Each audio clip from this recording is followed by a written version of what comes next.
بسم اللہ الرحمن الرحیم۔ رسول اللہ صلی اللہ علیہ وسلم نے فرمایا، اے علی، 3 کام وہ ہیں جن میں تاخیر نہ کرے۔ پہلا، نماز جب اس کا وقت ہو ادا کرے۔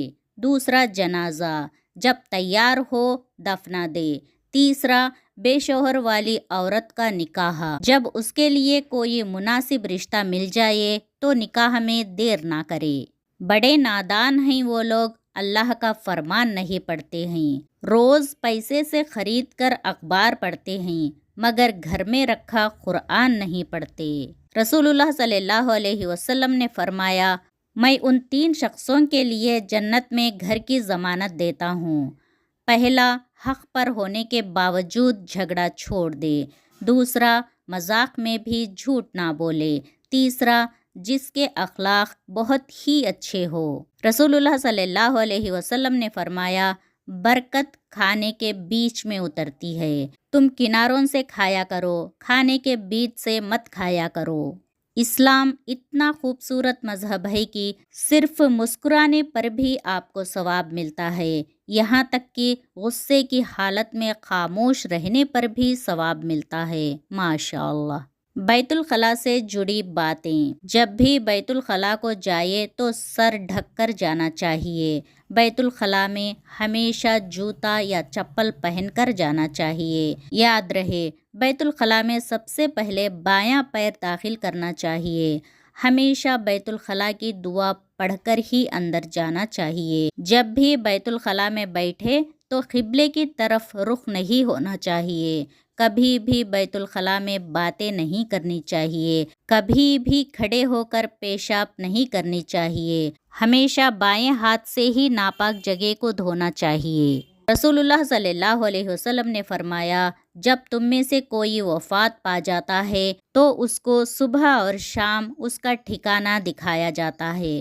اگر جنتی ہو تو جنت والوں کا، اور اگر جہنمی ہے تو جہنم والوں کا ٹھکانہ دکھایا جاتا ہے۔ پھر کہا جاتا ہے، یہ تیرا ٹھکانہ ہے، یہاں تک کہ اللہ تعالیٰ قیامت کے دن تجھے دوبارہ اٹھائے۔ یہ سلسلہ چلتا رہتا ہے۔ اگر لوگ ظالم کو ظلم کرتے ہوئے دیکھے اور اسے نہ روکے تو قریب ہے کہ اللہ تعالیٰ ان سب کو عذاب میں مبتلا کر دے، ظلم کرنے والوں کو اور دیکھ کر چپ رہنے والوں کو۔ نبی کریم صلی اللہ علیہ وسلم نے 7 باتوں کا حکم فرمایا ہے۔ پہلا، مریض کی عیادت کرنا۔ دوسرا، قسم پوری کرنا۔ تیسرا، جنازے کے پیچھے چلنا۔ چوتھا، چھینکنے والوں کا جواب دینا۔ پانچواں، سلام کا جواب دینا۔ چھٹا، مظلوم کی مدد کرنا۔ ساتواں، دعوت کرنے والے کی دعوت قبول کرنے کا حکم دیا تھا۔ اللہ تعالیٰ قرآن مجید میں فرماتا ہے، بسم اللہ الرحمن الرحیم، ہم نے انسان کو اس کے ماں باپ کے بارے میں تاکید کی ہے کہ ماں باپ کے ساتھ اچھا برتاؤ کرے، کیونکہ اس کی ماں نے تکلیف پر تکلیف اٹھا کر اس کو پیٹ میں رکھا اور 2 سال میں اس کا دودھ چھڑایا ہے۔ اے انسان، تو میرا اور اپنے ماں باپ کا حق مان، اس لیے کہ تم سب کو میری ہی طرف لوٹ کر آنا ہے۔ رسول اللہ صلی اللہ علیہ وسلم نے فرمایا، صدقہ اللہ تعالیٰ کے غصے کو ٹھنڈا کرتا ہے اور انسان کو بری موت سے محفوظ رکھتا ہے۔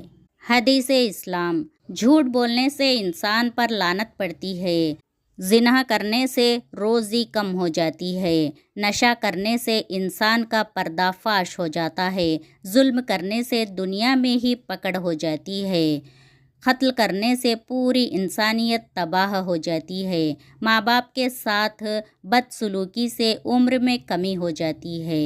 بے شک اللہ تعالیٰ کو توبہ کرنا پسند ہے۔